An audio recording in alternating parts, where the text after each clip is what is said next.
Chapter 1. A town where children sleep in the rain. The little girl's shoes stayed behind on the porch. Emma Cartwright was 7 years old, and she watched from the muddy street as a Baldwin Felts detective kicked her doll out the front door of the only home she had ever known. The doll landed in a puddle. The man did not look at her. He had 12 more houses to clear that morning, and a crying child was just part of the job. Her mother, Sarah, stood frozen in the doorway, one hand pressed against her swollen belly. She was 8 months pregnant. The other hand gripped a bundle of blankets that contained everything she had managed to grab before the detectives forced her outside. Her husband, Thomas, was 2 miles underground in the mine, unaware that his family no longer had a roof. The eviction notice had been delivered at dawn. They had been given 20 minutes. This was Matewan, West Virginia, in May 1920. A town that did not belong to the people who lived in it. The coal company owned the houses, the stores, the land beneath your feet, and, in practical terms, your life. Miners were paid in scrip, company money that could only be spent in company stores where a loaf of bread cost twice what it did in a free town 10 miles away. By payday, most men owed more than they earned. The debt kept them chained to the mines as effectively as any iron shackle. But Thomas Cartwright had made a mistake. He had attended a union meeting. Someone had seen him. Someone always saw. Within 48 hours, his name was on a list, and at 6 a.m. on a grey Thursday morning, armed men arrived at his door with eviction papers signed by the coal company. Legal or not, it did not matter. In southern West Virginia, the companies were the law. Now Sarah stood in the rain with her daughter and her unborn child, watching strangers throw her furniture into the street. A mattress landed in the mud. A chair with a broken leg followed. Then the pots, the clothes, the photographs. The detectives worked with cold efficiency, faces blank, rifles slung across their backs. One of them lit a cigarette and laughed at something his partner said. They had done this hundreds of times. Down the street, other families stood beside similar piles of their lives. An old man with a cane sat on a soaking wet bed frame. A woman held a crying baby and stared at nothing. Matewan's main street looked like the aftermath of a disaster, except the disaster was not a flood or a fire. It was a business decision. Thomas Cartwright emerged from the mine shaft at noon, covered in coal dust, exhausted from a 10-hour shift. A fellow miner met him at the entrance and told him in a low voice what had happened. Thomas did not say a word. He dropped his tools, turned, and started running toward town. Other miners followed. Within an hour, more than 100 men had gathered on Matewan's main street, fists clenched, voices rising. Some carried pickaxes. Others had rifles they kept hidden at home for exactly this kind of moment. Standing in the center of the chaos was Sheriff Sid Hatfield. Hatfield was not tall, not particularly strong-looking, but he had a presence that made men twice his size pay attention. He was in his late 20s, wore a brown suit that had seen better days, and carried 2 pistols on his belt. Most importantly, he was not owned by the coal companies. That made him dangerous. The Baldwin Felts detectives stood in a loose line outside the train depot. 13 men in dark coats, hands near their weapons. Their leader was Albert Felts, a cold-eyed enforcer who had broken strikes and crushed union organizing across the South. He looked at Hatfield with barely concealed contempt. To him, the sheriff was just another hillbilly with a badge who would back down when it mattered. Hatfield walked straight toward them, boots splashing through puddles, jaw set. The crowd of miners parted to let him through. He stopped 3 feet from Albert Felts and said in a voice loud enough for everyone to hear, "You're under arrest." Felts smiled. "On what charge, Sheriff?" "Illegal evictions, threatening citizens. Take your pick." "We have papers signed by the coal company. That makes it legal." "Not in my town, it doesn't." The smile disappeared from Felts's face. His hand drifted toward his coat. Around him, the other detectives shifted their weight, fingers twitching near holsters. Behind Hatfield, miners raised their rifles. The mayor of Matewan, Cabell Testaman, stepped forward and tried to calm the situation, his voice shaking as he pleaded for everyone to lower their weapons. Then someone, no one ever agreed on who, pulled a trigger. The gunfight lasted 90 seconds. 13 Baldwin Felts detectives against Sheriff Sid Hatfield, a handful of armed miners, and a town that had been pushed too far. The main street of Metawan exploded into chaos. Bullets shattered windows. Men dove behind water troughs and storefronts. Smoke filled the air. Women screamed and pulled children into doorways. When the shooting stopped, 10 men lay dead or dying in the street. 7 of them were Baldwin Felts detectives, including Albert Felts and his brother Lee. Mayor Testaman was also dead, shot in the stomach while trying to stop the fight. 2 miners would not survive their wounds. Emma Cartwright, the 7-year-old girl whose shoes had been left behind, hid behind her mother during the gunfire. When the silence finally came, she looked up and saw Sheriff Hatfield still standing, smoke rising from the barrel of his pistol. He was bleeding from a wound in his arm, but he was alive. The bodies were carried away. The town fell into a stunned, fragile quiet. News of the Metawan massacre, as it would be called, spread across West Virginia like wildfire. In the coal camps and mining towns, men whispered the name Sid Hatfield with something close to reverence. He had done what no one thought was possible. He had stood up to the companies and survived. But in the offices of the coal operators, in the boardrooms of Charleston and New York, a different conversation was happening. Metawan had crossed a line. The miners had tasted victory, and that could not be allowed to spread. Orders were given. Plans were made. The companies would not forget, and they would not forgive. 14 months later, Sid Hatfield would stand on the steps of a courthouse in a neighboring town, unarmed, confident that the law would protect him. He would be wrong, and his death would ignite something far larger than a street fight in a small town. It would ignite a war. Chapter 2. The Sheriff Who Made Coal Kings Bleed. Sid Hatfield's acquittal courtroom smelled like sweat, tobacco, and desperation. On January 3rd, 1921, in a stuffy Huntington courtroom packed with miners in their Sunday best, the foreman of the jury stood up. His voice barely carried over the creaking wooden benches and muffled coughs. "We find the defendants not guilty." The room detonated. A woman in the back row screamed and collapsed into her husband's arms, sobbing so hard her body shook. Miners leapt to their feet, fists pumping the air, their coal-blackened faces splitting into grins they'd forgotten they could make. One man fired a pistol into the ceiling. Once, twice, plaster raining down like dirty snow. The judge pounded his gavel 17 times, his face purple, screaming for order that would never come. Sid Hatfield sat at the defense table, wrists still in irons, staring at the floor. When the words sank in, he looked up slowly. A deputy fumbled with the keys. The handcuffs clicked open. For the first time in months, Sid's hands were free. He stood, and the crowd surged toward him. Mothers pressing babies into his arms to be blessed, old men grabbing his shoulders, tears cutting tracks through the courtroom dust. Outside, 100 miners waited in the snow, and when Sid walked out, they lifted him onto their shoulders like a conquering general. The next day's Huntington Herald-Dispatch showed Sid on the front page. Crooked grin, pistol on hip, cigar clenched between his teeth. The caption read, "The Sheriff Who Beat Baldwin Felts." Newspapers from Pittsburgh to New York ate it up. To America, Metawan became a morality play. Plucky hillfolk versus greedy coal barons. To the miners, Sid became a saint with a six-shooter. In the oak-paneled boardrooms of Charleston, the coal operators read those same headlines over their whiskey and felt their ulcers burn. Albert Felts's brother, C.E. Felts, head of Baldwin Felts, slammed the paper down so hard his crystal glass jumped. 7 of his best men dead. A jury of hill rats, calling it self-defense. His family name mocked coast to coast. These weren't just losses, they were humiliation.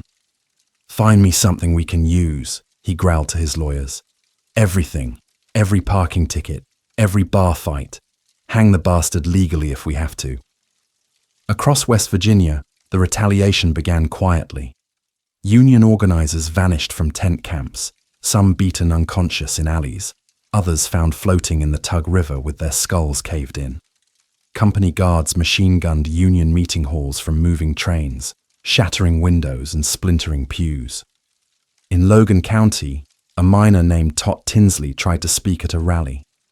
A Baldwin Felts sniper put a bullet through his throat mid-sentence.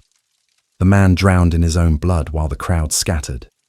Fear should have worked. It always had. But this time, something different happened. Miners stopped whispering Sid Hatfield's name. They shouted it. In bunkhouses lit by kerosene lamps, they passed around his photograph like a holy card. "If Sid can beat him in court," one man said, cracking his knuckles, "imagine what 10,000 of us could do." Wives packed bullets into tobacco pouches. Teenage boys practiced loading rifles behind barns.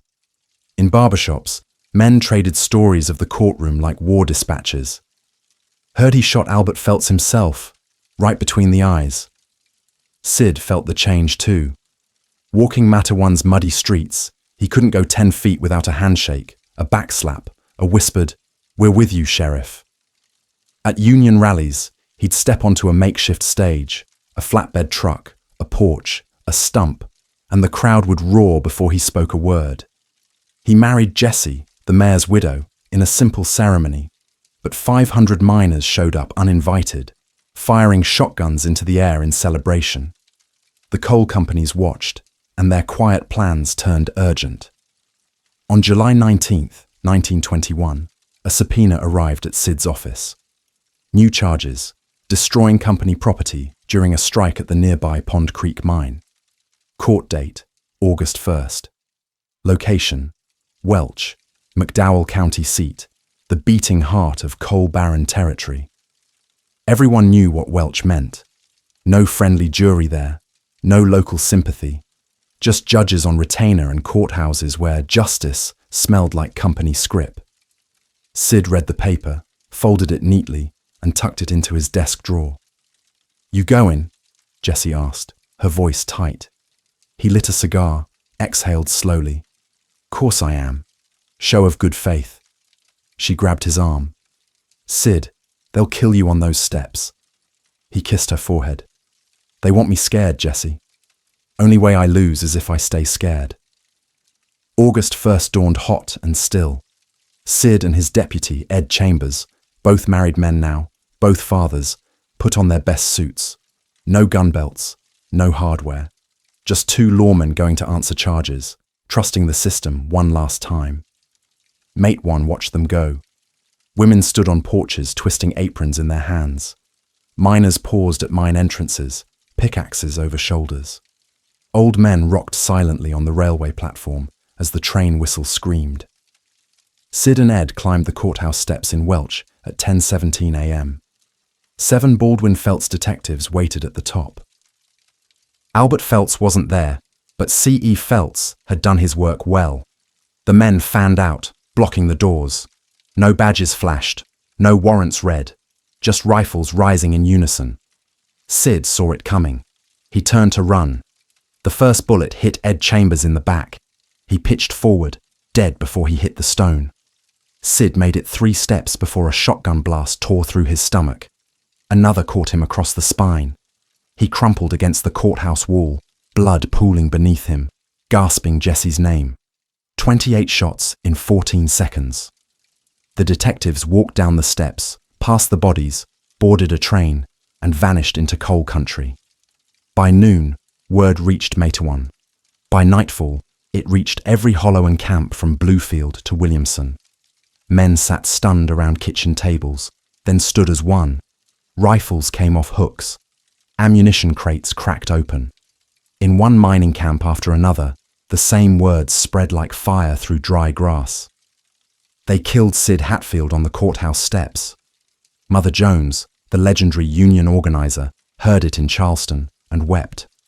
Then she looked up, eyes blazing. "The hell they've let loose in West Virginia will never die out. Let the sparks fly." By dawn, August 2nd, 15,000 miners were under arms. Mate 1 wasn't a spark anymore. It was a powder keg, with the fuse already lit. Chapter 3. Redneck Army Rising. August 2nd, 1921. Lenz Creek Camp, 8 miles north of Charleston. Fred Mooney, Secretary-Treasurer of the United Mine Workers, sat at a rickety kitchen table covered with maps, telegrams, and empty coffee cups. His hands shook, not from fear, but from the weight of what he was hearing. A union organizer burst through the door, face streaked with coal dust and sweat. "They're coming, Fred. Thousands of them, armed to the teeth." Mooney looked up. "Who?"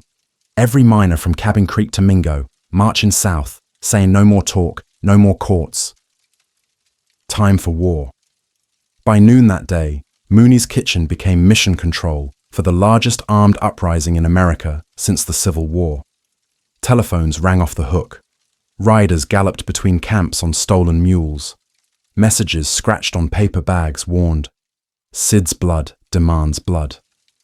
The miners didn't wait for orders from Washington or Pittsburgh. They formed their own army on the fly.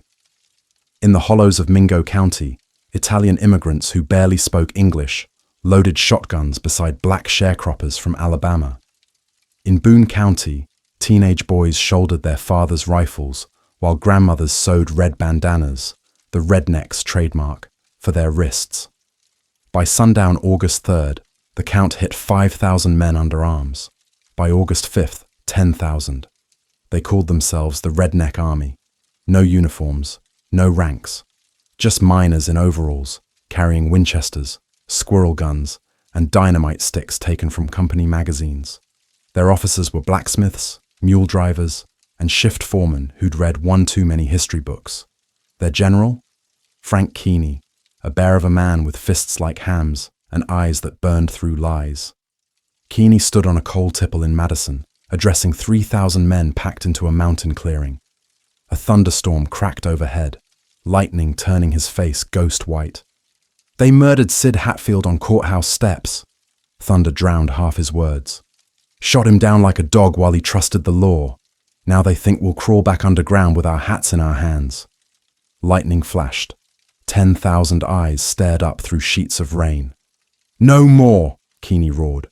"We're taking Logan County, every mine, every tipple, every company house, if Don Chafin wants to stop us." He jerked a thumb toward the sky. "Let God himself try." The hill exploded in cheers. Rifles fired skyward. Women wept and handed out sandwiches wrapped in newsprint. That night, under pouring rain, 10,000 men began marching south toward Blair Mountain, the fortress holding Logan County's 2,000 square miles coal empire. Word reached Charleston by telegraph. Governor Ephraim Morgan locked his office door and poured bourbon with shaking hands. President Harding's telephone line glowed red in the White House switchboard. In New York, J.P. Morgan's executives called emergency meetings. But the real panic hit Logan County. Don Chin, sheriff of Logan County and coal baron enforcer, stood 6 feet 4 inches with a walrus mustache and a hatred for unions that bordered on religion. His private army, 3,000 Baldwin Felts gunslingers, company guards, scabs, and local deputies paid in gold eagles. They turned Blair Mountain into a fortress. Barbed wire snaked across ridges. Machine gun nests crowned summits. Trenches zigzagged through rhododendron thickets. Searchlights swept valleys at night. Railroad flat cars loaded with deputies rolled up and down the tracks, .30-40 crags poking from sandbag walls. Chin wired the governor, "Send federal troops." Miners 10,000 strong, armed and advancing. The miners hit Lenz Creek, the northern border of Logan County, on August 21st. 3 weeks of spontaneous build-up, and now the invasion began. First contact came at night. A Baldwin Felts patrol stumbled into a redneck picket line. Shots cracked through the dark. 2 guards dead. Miners vanished into Laurel Hells like ghosts. By dawn, the war spread. Snipers picked off sentries from 400 yards. Dynamite rolled down slopes, blasting trenches sky high. Company guards counterattacked with machine guns, mowing down saplings and men alike. Bodies tumbled into creeks that ran red for miles. Sheriff Keeney's army split into 5 columns, clawing up Blair Mountain's eastern slopes. Column 1 hit the railroad at Jeffrey Hollow. Column 2 flanked through Devil's Backbone, a knife-edge ridge where one misstep meant a 500-foot fall. Column 3 carried 200 pounds of blasting gelignite stolen from a tipple magazine. At 10:17 a.m., August 25th, exactly 1 year after Sid Hatfield's courthouse wedding, the Battle of Blair Mountain began in earnest. Miners charged a machine gun nest crowning Crooked Creek Gap. The gun chattered for 90 seconds straight, brass cartridges arcing into the leaves. 32 rednecks cut down, but the survivors flanked left through shale slides, bayonets fixed. They overran the position, killed the gun crew, and turned the weapon on Chin's reserves. Word raced through the columns. We took their gun. Up the mountain they climbed, mile after bloody mile. By nightfall, they'd gained 1,200 vertical feet.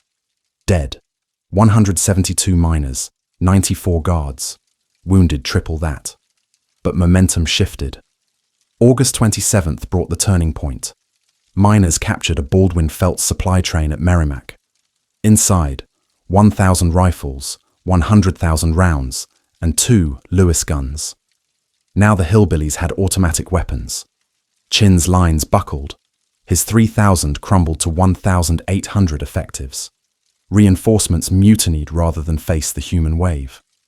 From mountaintops, miners could see Logan Town burning in the distance. Tipples aflame, coal cars derailed. Governor Morgan finally acted.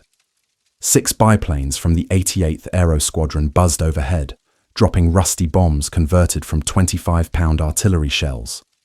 The first hit a miner column at Little Coal River. 16 dead. Shrapnel whined through treetops like hornets. The rednecks didn't break. They shot back with rifles. One plane limped home trailing smoke. But the air raids broke the spell. On August 29th, Frank Keeney called council. Exhausted delegates gathered under a dripping tarp. "We've bled 'em good," Keeney growled. "But Uncle Sam just bombed his own people. White flag now, or army divisions roll in?" By dawn, August 30th, 10,000 rifles stacked in fields. Red bandanas traded for tin tags promising amnesty. The redneck army dissolved as suddenly as it formed. Casualties: miners 50 to 100 dead. Companies burned records. Guards 20 to 30 dead.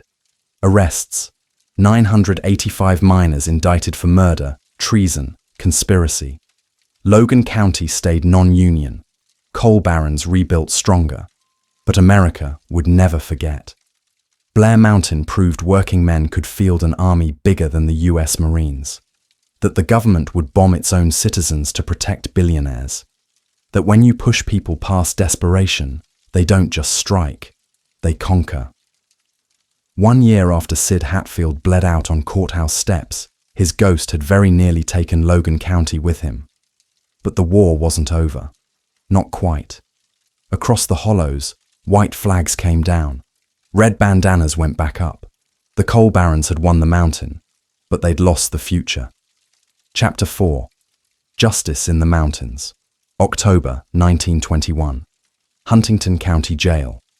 Tommy Tinsley shuffled into the courtroom in leg irons that clanked like funeral bells.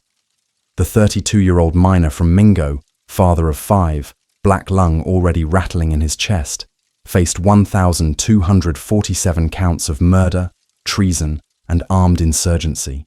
Death penalty on every charge. The gallery, packed with 200 miners, held its breath. Prosecutor Harlan Wright paced like a revival tent preacher. This man bayoneted babies, drank blood under a full moon, led an army against America itself. Tommy stared at the floor. His court-appointed lawyer, a local druggist who'd never argued a case, sweated through his vest. Then Tommy stood. "Your Honor," he rasped, coal dust forever coating his throat. "I swung a pickaxe in Logan County mines 12 years. Never touched a baby. Never saw Frank Keeney drink nothing but branch water. These men," he jerked his head at the prosecutors, "work for Don Chafin. They pay scabs to lie. I stacked my rifle when Mother Jones asked. Ain't no traitor." Silence swallowed the room. Judge James Damron gripped his gavel, knuckles white. Harlan Wright exploded. "This is contempt. Hang him now." Damron's gavel cracked like a rifle shot. "Sit down, counselor. Next witness." One by one, the house of cards collapsed. Scab Billy Ray Perkins took the stand. "Seen 'em shoot prisoners." Wright beamed. Perkins scanned the gallery. 200 miners stared back, unblinking. He swallowed. "Reckon. Memory's fuzzy, Your Honor. Might have been shadows." Evidence vanished. Rifles from Blair Mountain turned up in the county clerk's basement furnace. Accidental fire. Don Chafin's payroll ledgers linking Baldwin Felts to machine gun nests. Shredded by rodents. Jurors received midnight knocks, whiskey bottles or .45s left on porches. By November 15th, Damron dismissed 732 cases.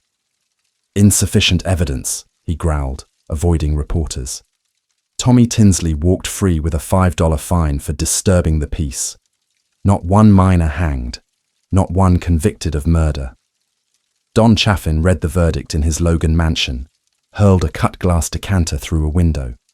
His empire, 2,000 square miles, 27,000 non-union miners, suddenly looked fragile. The real payback came in dollars. J.P. Morgan's coal subsidiaries posted $23 million in losses. Wall Street dumped stock. Blair risk. Investors who cheered biplanes bombing miners suddenly saw red ink and asked questions. Underground, the dam broke. March 1923. Frank Keeney signed Logan County's first union contract. 8-hour days, $1.15 hourly wage, double 1920 rates. Safety inspectors, no scrip. 10,000 miners traded company chits for real money. Independent stores sprouted on Matewan's main street. Sarah Cartwright bought her first loaf of bread with George Washington's, not coal company funny money. Jesse Hatfield turned the mayor's old house into Redneck Rest, a boarding house where union organizers slept free. Every August 1st, miners left wildflowers on Sid's grave. His photograph hung above the bar. Crooked grin, cigar, eyes daring the world. Frank Keeney took the show national. Before Senate committees in Washington, he rolled out a rusted bomb fragment. This fell on American citizens, from U.S. Army planes, protecting coal profits. Headlines screamed, "Government bombed white workers." Congress passed the Federal Coal Mine Safety Act 1924, the first national workplace protection law. Unions spread from Appalachia to auto plants to steel mills. Don Chaffin, indicted for election fraud, 1922. Convicted.